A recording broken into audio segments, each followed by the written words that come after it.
So this piece of code going to capture all those variables which are basically categorical in nature, where I have dropped customer ID and effective to date. These are the variables which I don't want to be listed and stored in a list of categorical variable list.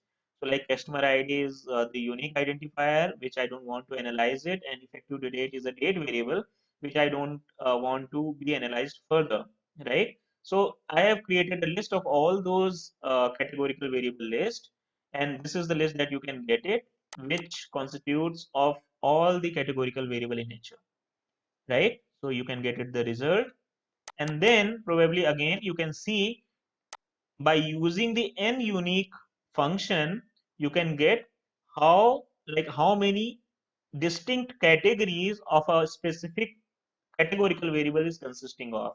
So you can see here state variable is having 5 distinct cities. We can see policies is having the policy variable that we have is 9 different distinct categories. So that's how you can just see and understand what are the different distinct categories of a specific categorical variable we have by using an unique option. Further we move on, then we can obviously go ahead and by using the value counts, which is nothing but it is going to give you the frequency distribution of a specific categorical variable. If we will be using different parameters like sort or ascending, so it will sort your data, sort your frequency distribution, either with your ascending order or the descending order. So this is something that I have shown you as a descending order of your frequency distribution. So you can see California is coming first, and then Washington is coming least one. So that's how basically we just analyze the categorical variable. So here I have also shown you how discrete variable can be, analyzed further with respect to the frequency distribution and all. So this is about, I was talking about, if I have the categorical variable, I can analyze with frequency distribution. If I have continuous variable, I can have the different statistics like central tendencies and measure of dispersion. Now in the next piece of code, I'm going to talk about, if I have the continuous variable, what are the different ways we can visualize it, right? So for continuous variable, the one of the most usual way of you visualizing it with histogram, which we call it as a if we connect the dots of histogram plots, we basically come up with a bell curve or a normal curve sort of that. So you can see in the next section of these pieces, I'm going to write a piece of code which is going to give me a histogram for each and every continuous variable. So you guys can see how the continuous variable can be there for each of the continuous variables specifically. For each of the histograms that you can analyze, you can see how the variables has been distributed. So from the visualization perspective, it's not been representing very nicely, but if you will be specifying one variable at a time, you will be able to show a lot of results there, right?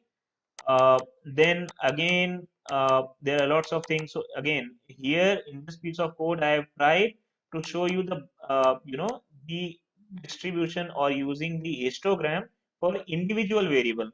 As I was talking about. So I was using a code here for income variable.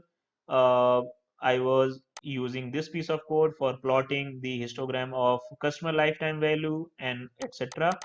So you can see the different histogram for each of these individual variables, which is nothing but the frequency distribution with respect to the different classes, which is about this histogram.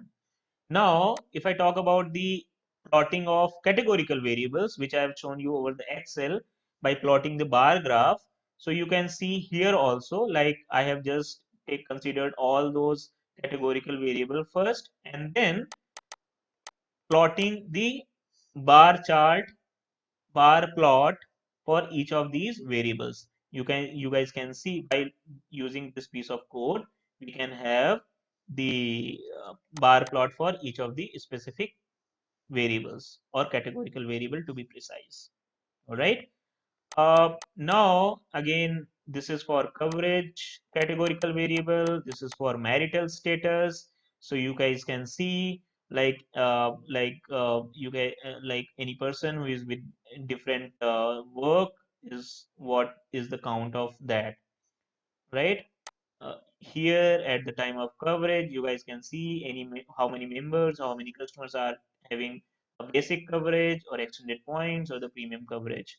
So that's how you can analyze. Similarly, I have shown you over the Excel how can we analyze and get certain inferences using the frequency table. Okay. Uh, so this is about using and taking and analyzing the basically one variable at a time.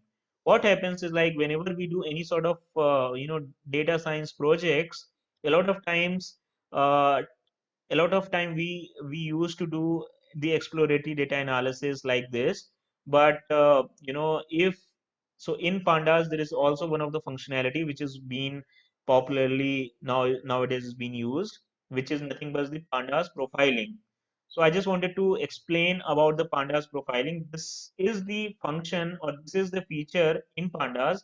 It's going to give you the analysis for each and every specific variable. What sort of different analysis can be considered, can be there, and you can have those number of analysis for each and every specific variable. So whatever we have done till now, you don't have to do it.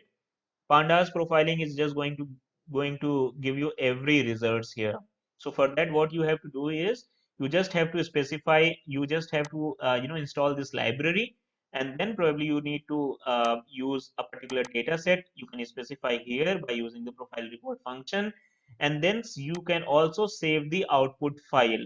This output file will be saved in your share path, whichever the share path that you will be mentioning.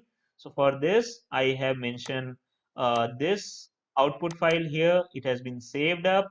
Now, if I just open this, this output file, I just wanted to show you the results, how it looks like.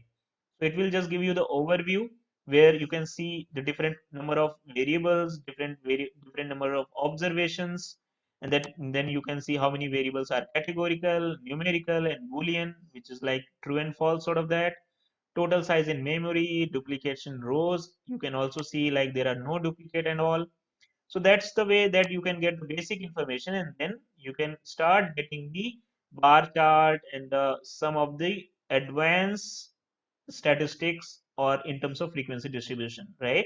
So for a state variable, since this is in a categorical variable, you can see this is state categorical variable that you are getting, and related to that variable, you are getting the frequency distribution. And this is how it is going to be done for each of the specific variable, either it is for categorical, or if it founds like any specific variable as a numeric variable. So this is something, so here is a catch, right? So in a particular data set, it does not really see like which variable belongs to either numeric or character or a date, right? It just analyze everything. So we have to take out the relevant thing from this particular report, and that is what is the key point here, right? So you guys can see coverage again. Now, if we talk about the continuous variable, you guys can start looking at histograms and all, and some basic statistics like mean, minimum, maximum, and all. So you guys can get it. So this is the way that you can get it all of these numeric variable results also. So it just divided any variables in categorical in nature or any variables are numerical in nature, and basically depending upon the type of variable, it's just giving you the frequency distribution or the histogram with along with the basic statistics. So this is what it is, the use of this profile report in pandas. So you can explore this further. Now, if you want, I wanted to show you the reproduction section of it. So you can see in the reproduction section, you can also again get the same results with highly advanced numbers in it. So it would be great if you guys can explore it and get the result from the output file here. So that is what the uses of profile reports. Using this piece of code, you can get this output report file and analyze it further for each of the specific reports. So this is all the things that I just wanted to discuss about the descriptive analytics in this whole series of videos. I'm sure you guys are going to get certain help from this particular videos, Python codes, or like information from the slides is going to help you up building some sense in terms of analyzing the descriptive piece of data, right? I'm going to save this particular code in my GitHub account so that in case you want to download this piece of Jupyter notebook, then you can download it and make it handy in case you wanted to analyze for a given data set, of course, right?